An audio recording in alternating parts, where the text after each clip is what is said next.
In a small Midwest town where everyone knew each other by name, lived a 16-year-old girl who was just trying to get through life like any other teenager.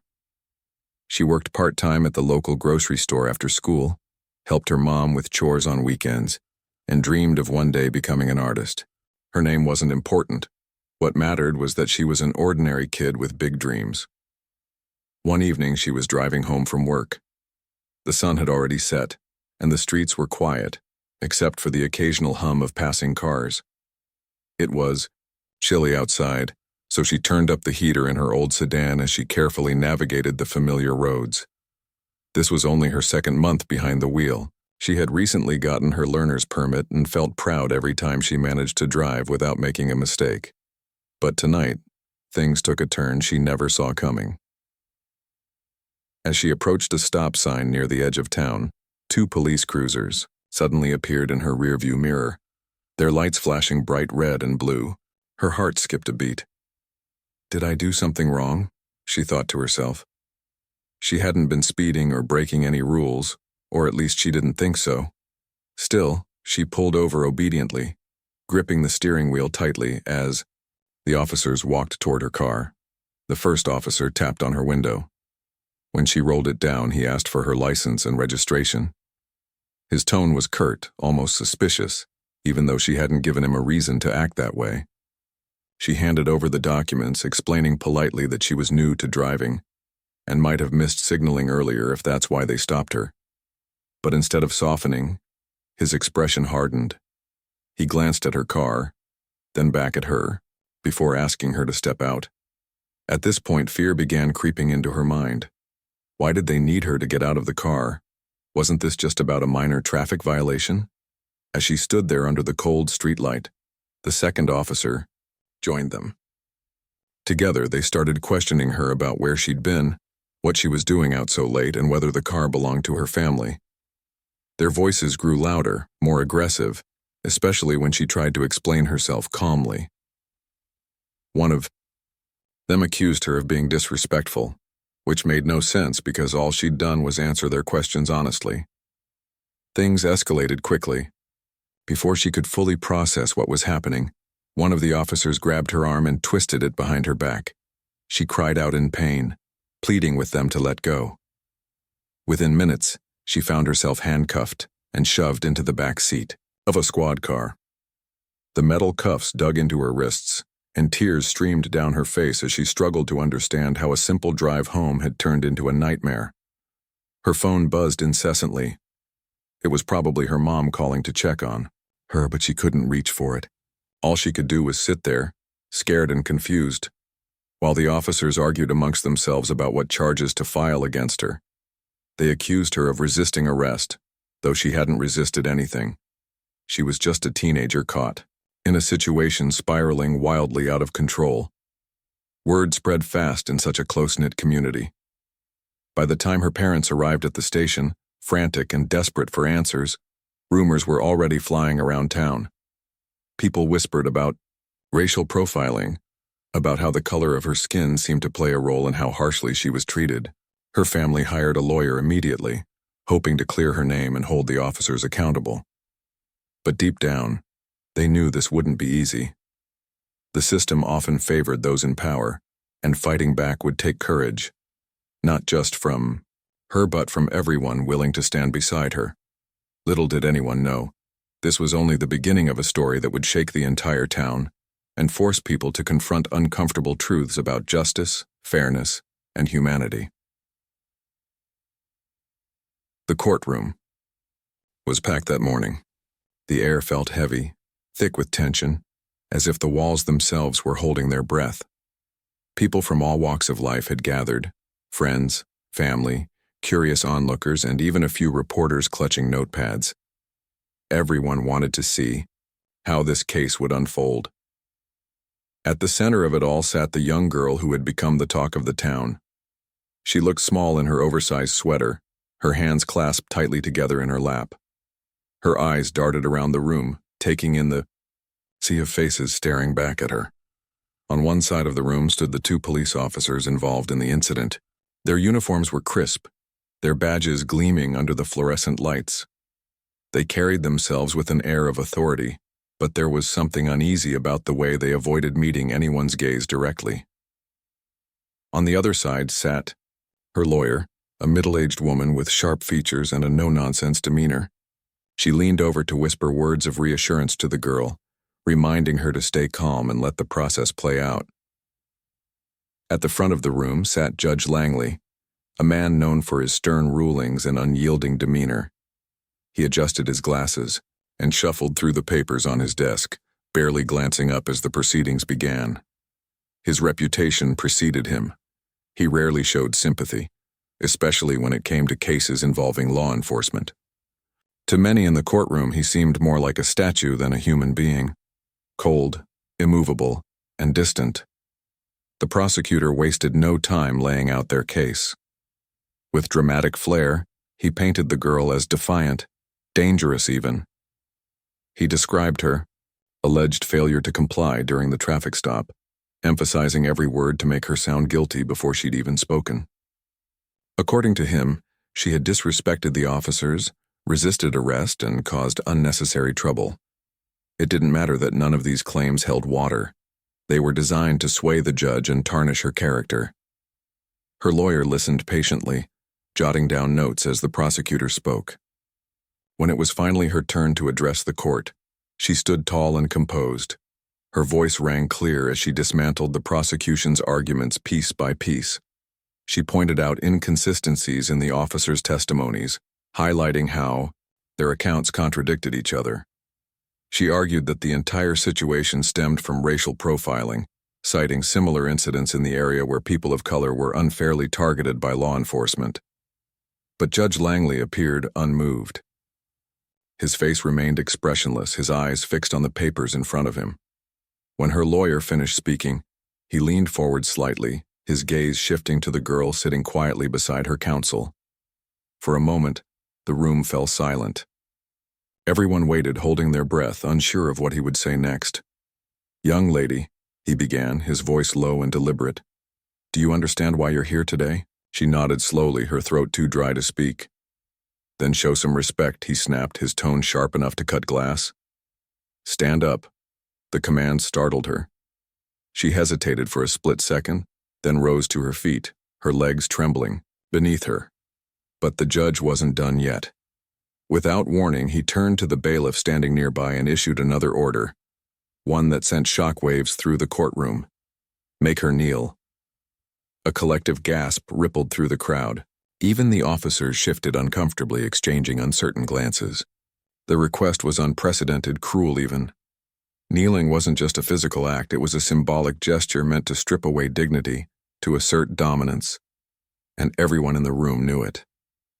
The bailiff hesitated, clearly uneasy with the directive. But the judge's glare left no room for defiance. Reluctantly, he moved toward the girl, his boots echoing loudly against the tiled floor. As he approached, she instinctively took a step back, her wide eyes filled with fear and confusion. "No," she whispered, so softly that only those closest to her could hear. Then, louder this time, "I won't do it." The courtroom erupted into murmurs. Some people leaned forward in their seats, craning their necks to get a better view.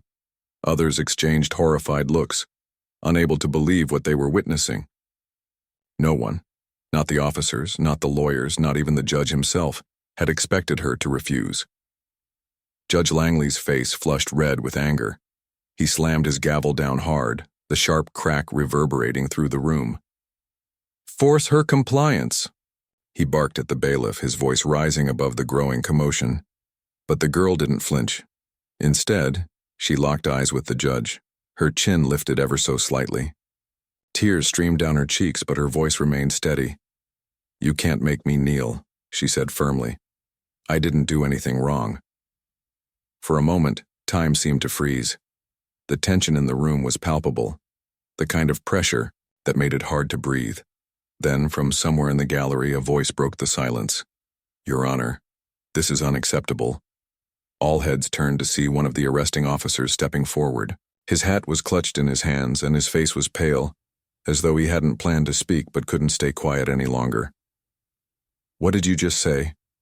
Judge Langley demanded. his voice dripping with disbelief.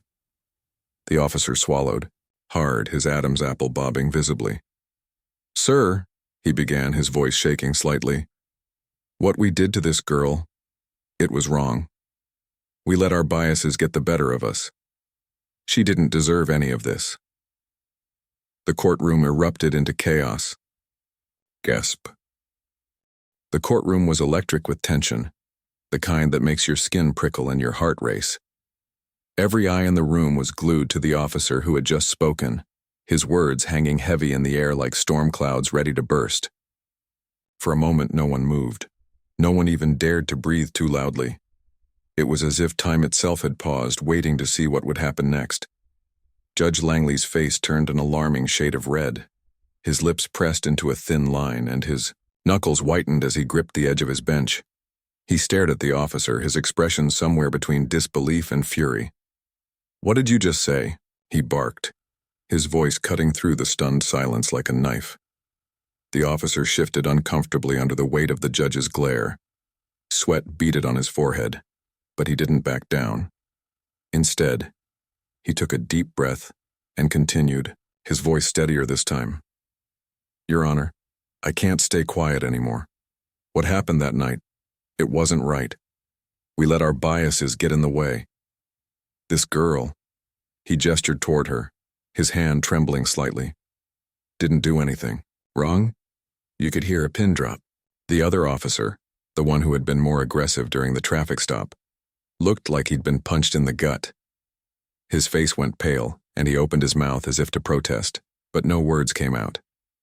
He glanced nervously at his partner, then at the judge, clearly unsure of what to do or say. Meanwhile, the girl stood frozen in place, tears still streaming down her cheeks. She hadn't expected this, not from anyone, least of all one of the officers who had handcuffed her and thrown her into the squad car. Her lawyer placed a reassuring hand on her shoulder, but even she seemed taken aback by the turn of events. The murmurs in the gallery grew louder. People leaned forward in their seats, whispering to each other, some nodding in agreement while others looked shocked. A few people pulled out their phones, discreetly recording the scene. Word would spread fast. This wasn't just a local story anymore. It was about to explode. Judge Langley slammed his gavel down hard, the sharp crack echoing through the room. "Enough!" he shouted, his voice booming. "This is a court of law, not a circus. Officer, whatever your name is, you will step back and remain silent unless called upon." But the damage was done. The officer didn't move. Instead, he stood his ground, his eyes locked with the judge's. "With all due respect, Your Honor," he said, his tone firm now. "This isn't justice. You're asking this girl to kneel, to humiliate herself, for something she didn't even do. That's not what we're supposed to stand for." The crowd erupted again, louder this time. Some people clapped, while others cheered. A woman near the front row shouted, "Tell it like it is," before quickly covering her mouth when the bailiff shot her a warning look. The atmosphere was electric, charged with emotion. For the first time in years, maybe ever, someone had dared to challenge Judge Langley's authority. And not just anyone, but a police officer sworn to uphold the law. The judge's face twisted in frustration. He pointed a finger at the defiant officer. "You are out of line. If you have something to say, take it up outside this courtroom. Now sit down." But the officer shook his head. "No, sir. I won't sit down until the truth is heard. My partner, he escalated things unnecessarily. He accused her of resisting arrest when she was just trying to explain herself. And me? I went along with it because it's easier to go along than to speak up." His voice cracked slightly, and he paused to collect himself. "But I can't live with that anymore." By now, the entire courtroom was buzzing. Even the bailiffs exchanged uneasy glances, unsure how to handle the situation. The second officer, the one who had remained silent so far, finally spoke up. "That's not how it happened," he protested, his voice shaky. "She was disrespectful." She wasn't disrespectful," the first officer interrupted, turning to face his partner. "She was scared. Anybody would be scared in her position. But instead of calming things down, we made them worse. Admit it. You knew she hadn't done anything wrong, but you wanted to teach her a lesson anyway. The accusation hung in the air like smoke, thick and suffocating. The second officer stammered, unable to respond. His face flushed red and he looked away, avoiding the stares of everyone in the room. Through all of this, the girl remained standing, her chest rising and falling with each labored breath. She felt like she was watching someone else's life unfold, a movie where the hero finally gets a chance to fight back.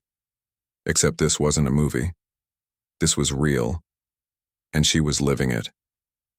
Judge Langley tried to regain control, slamming his gavel repeatedly and shouting for order. But it was useless. The room had transformed into something unrecognizable, a battleground of truth and lies, power and vulnerability, right and wrong. Finally, after what felt like an eternity, the judge threw up his hands in exasperation.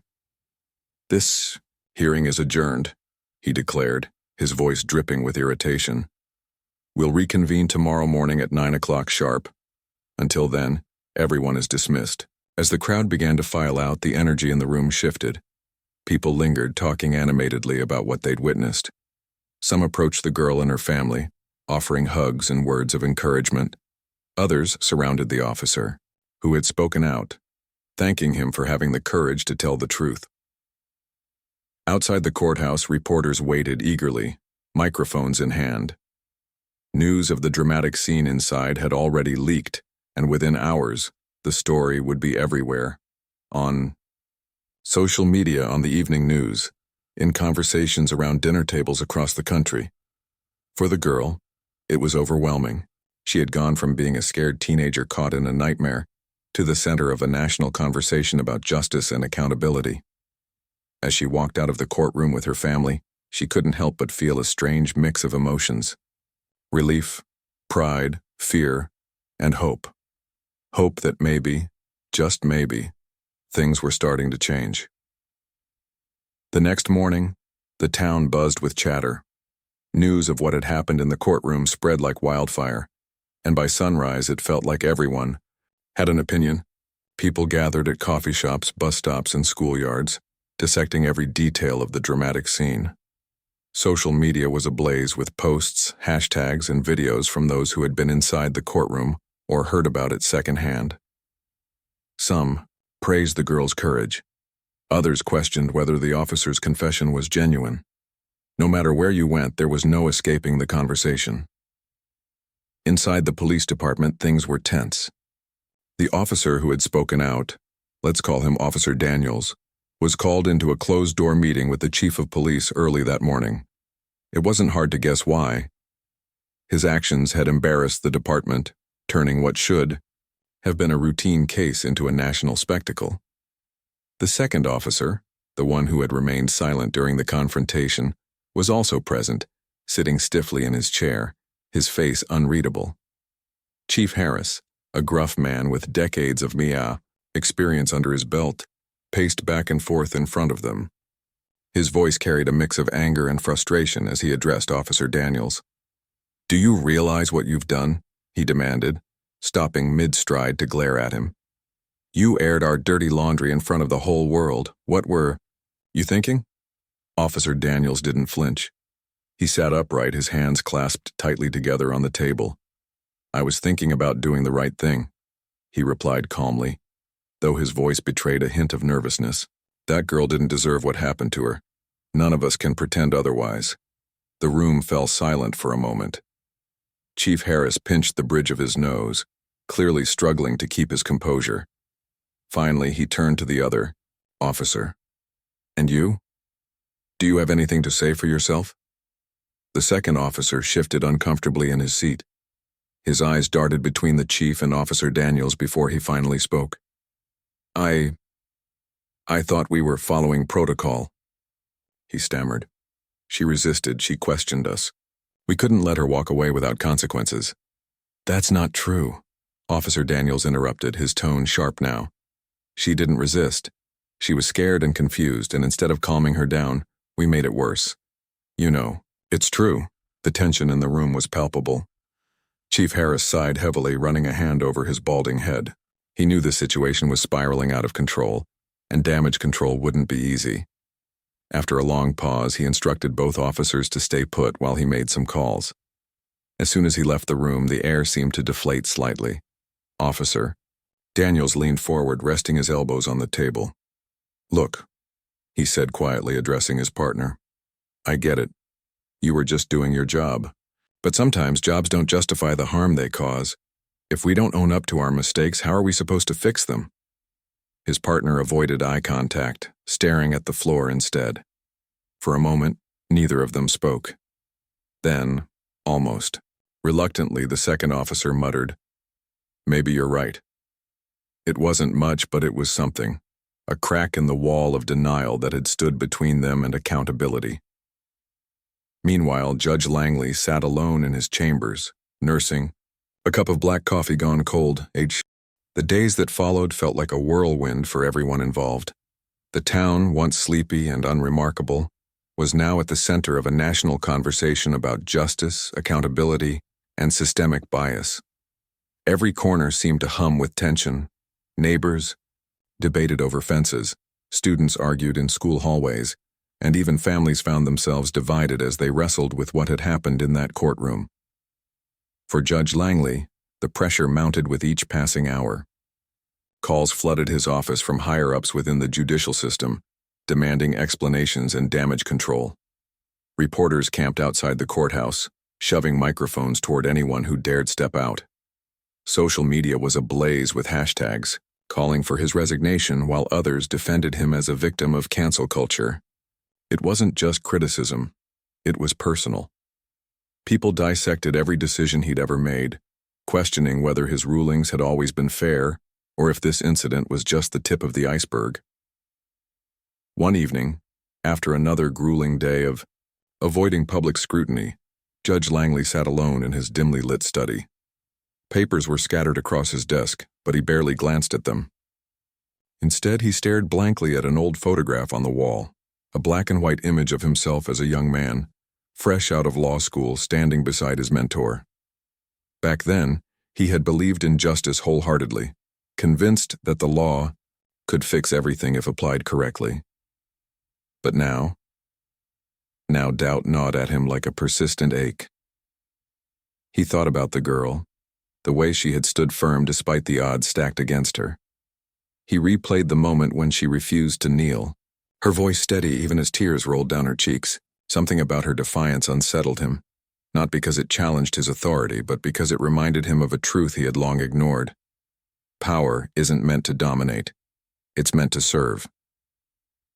That night, unable to sleep, he picked up a book he hadn't touched in years, a worn copy of To Kill a Mockingbird. As he flipped through its pages, memories came rushing back. He remembered reading it as a young lawyer, inspired by Atticus Finch's unwavering commitment to doing what was right, no matter the cost. Somewhere along the way, he realized, he had lost sight of that ideal. He had become so focused on maintaining order that he forgot why order mattered in the first place. Meanwhile, Officer Daniels faced his own reckoning. Word of his confession spread quickly, earning him both praise and backlash. Some hailed him as a hero, someone brave enough to admit wrongdoing and advocate for change. Others accused him of betrayal, claiming he had abandoned his fellow officers and tarnished the badge they all wore. The division within the police department grew deeper, with some siding with him and others distancing themselves entirely. His family noticed the toll it was taking. His wife, usually cheerful and supportive, spent hours comforting him as he wrestled with guilt and uncertainty. Their teenage son asked tough questions at dinner one night. "Dad, are you in trouble? Did you do something wrong?" Officer Daniels sighed, setting down his fork. "I didn't do anything illegal," he explained gently. "But I let things happen that shouldn't have, and now I'm trying to make it right." His son frowned. "So, does that mean you're a bad guy or a good guy?" The question lingered in the air, simple yet profound. Officer Daniels smiled faintly. "I guess I'm somewhere in between, but maybe being a good guy means owning up when you mess up and working to fix it." At work, things weren't much easier. Chief Harris placed him on administrative leave, pending an internal investigation, though it felt more like punishment than protocol. Colleagues avoided eye contact in the hallway, and whispers followed him wherever he went. Still, he held his head high, knowing he had done the right thing, even if it came at a cost. As for the second officer, the one who had remained silent during the courtroom drama, his life unraveled in quieter but equally devastating ways. Unlike Officer Daniels, he hadn't spoken publicly about the incident, leaving many to assume he fully supported the actions taken against the girl. Rumors swirled about his behavior during the traffic stop, painting him as the villain in the story. Friends stopped inviting him to gatherings, and neighbors crossed the street to avoid talking to him. At home, the isolation ate away at him. His wife, normally patient and understanding, grew frustrated with his refusal to address the situation. "Why won't you say something?" she demanded one night, slamming a plate onto the table. "Everyone thinks you're guilty by association. At least tell your side of the story." "I don't know what to say," he muttered, running a hand through his hair. "I messed up, okay? I let my anger get the better of me, and now there's no fixing it." His admission shocked her into silence. For weeks they had tiptoed around the issue, pretending everything was fine. But hearing him acknowledge his mistakes, however reluctantly, was a start. Slowly, painfully, they began to talk about what had gone wrong and how he could move forward. In the community, people rallied behind the girl, organizing marches and vigils to show their support. Signs with messages like "Justice over bias" and "Courage inspires change" lined the streets leading to the courthouse. Local activists partnered with national organizations to push for reforms in policing and the judicial system. Even those who hadn't paid attention before were forced to confront uncomfortable truths about inequality and privilege. For the girl herself, the attention remained overwhelming, but also empowering.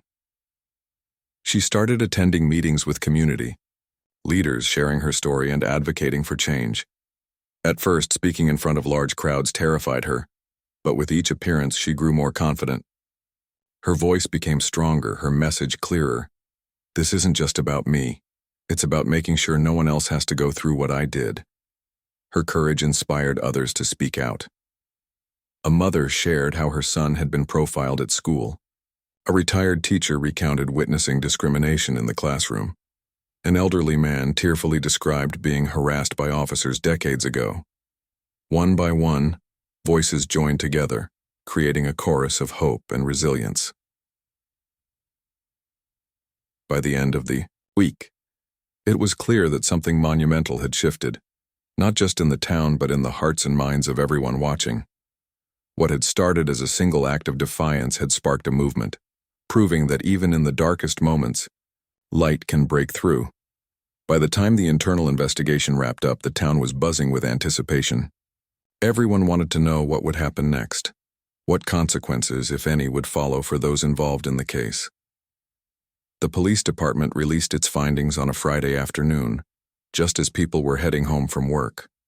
Within minutes, the report dominated every news channel, social media feed, and conversation in cafes and living rooms. Officer Daniels, the one who had spoken out in court, emerged relatively unscathed. While his actions during the traffic stop were deemed questionable, his confession and willingness to take responsibility earned him leniency. Instead of termination or suspension, he was reassigned to community outreach, a role that focused on rebuilding trust between law enforcement and marginalized groups. To many, this felt like a second chance, an opportunity for redemption. But the same couldn't be said for his partner, the officer who had escalated the situation and accused the girl of resisting arrest. The investigation uncovered inconsistencies in his account of events, along with evidence suggesting he had acted out of frustration rather than necessity. Public pressure mounted, and after weeks of deliberation, the department made a difficult decision. He was fired. For someone who had spent years wearing the badge, it was a devastating blow, one that left him struggling to find his footing outside the force. As for Judge Langley, the disciplinary board handed down its verdict soon after. While calls for his removal grew louder, the board ultimately decided against stripping him of his position, Instead, they suspended him without pay for 6 months, a punishment some saw as too lenient, given the gravity of his actions. Critics argued that forcing a young girl to kneel in a courtroom wasn't just a lapse in judgment. It was a blatant abuse of power. Supporters, however, pointed out that suspensions were rare for judges and suggested the ruling was a step toward accountability.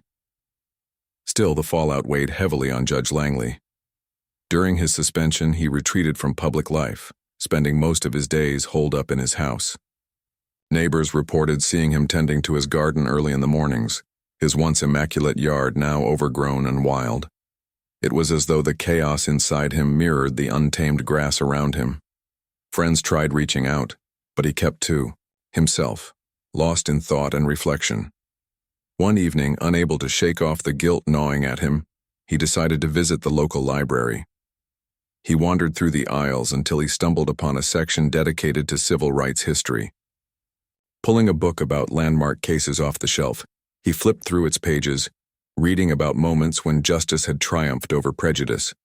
Each story reminded him of how far society had come, and yet how much farther it still. Months passed, and the town began to settle into a new rhythm. The initial shock of the courtroom drama had faded, but its impact lingered in ways both big and small. Conversations about justice, accountability, and fairness became part of everyday life, whether it was parents discussing systemic bias with their kids over dinner or teachers incorporating real-world examples into classroom lessons. The ripple effect of what had happened stretched far beyond the courthouse walls, touching lives in unexpected ways. For the girl at the center of it all, things slowly returned to some semblance of normalcy. She went back to school, worked her part-time job at the grocery store, and spent weekends helping her mom around the house. But she wasn't the same person she'd been before the incident. That experience had changed her. It had hardened her in some ways, but also strengthened her resolve. She carried herself differently now, with a quiet confidence that caught people's attention. Friends noticed how she spoke up more often, whether it was challenging unfair rules at school or standing by classmates who felt unheard. Her courage had inspired others to do the same. Her advocacy work continued to grow too. After the community forum, she started collaborating with local organizations to create workshops for young people. These sessions focused on teaching teenagers their rights during interactions with law enforcement, offering practical advice on staying safe while asserting themselves. They also discussed broader issues like racial profiling and implicit bias, encouraging participants to think critically about the world around them. At first, attendance was modest, but word spread quickly. Soon, students from neighboring towns were showing up, eager to learn and contribute.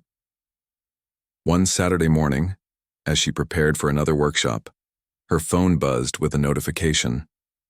It was an email from a national organization dedicated to youth empowerment. They wanted to feature her story in an upcoming campaign aimed at promoting leadership among marginalized communities. Reading the message, she felt a mix of pride and disbelief. Just months ago, she'd been an ordinary teenager trying to navigate life's challenges. Now she was being recognized as someone making a difference. Her mom walked into the kitchen just as she set the phone down. "What's got you smiling like that?" she asked, raising an eyebrow. "They want to highlight my story," the girl replied, still processing the news. "Like, nationally." Her mom's face lit up, and she pulled her daughter into a tight hug. "I'm so proud of you," she whispered. "You've come such a long way." Meanwhile, Officer Daniels adjusted to his new role in community outreach. At first, stepping into neighborhoods he'd once policed felt awkward, like walking into a room where everyone knew your past mistakes. Some residents greeted him warmly, appreciative of his honesty and willingness to listen. Others remained skeptical, their distrust evident in crossed arms and curt responses. He didn't blame them. Trust couldn't be rebuilt overnight, especially not after years of strained relationships between law enforcement and the community. To bridge the gap, he started hosting informal meetings at local parks and libraries. He brought coffee and snacks, hoping to create a relaxed atmosphere where people could ask questions or voice concerns without fear of judgment. Slowly, conversations began to flow. Parents shared stories about their children's negative experiences, With officers, teenagers vented about feeling targeted simply for existing in certain spaces. Each story weighed heavily on him, reinforcing his belief that change was necessary and possible. During one of these gatherings, a teenage boy approached him hesitantly. "Why'd you speak up?"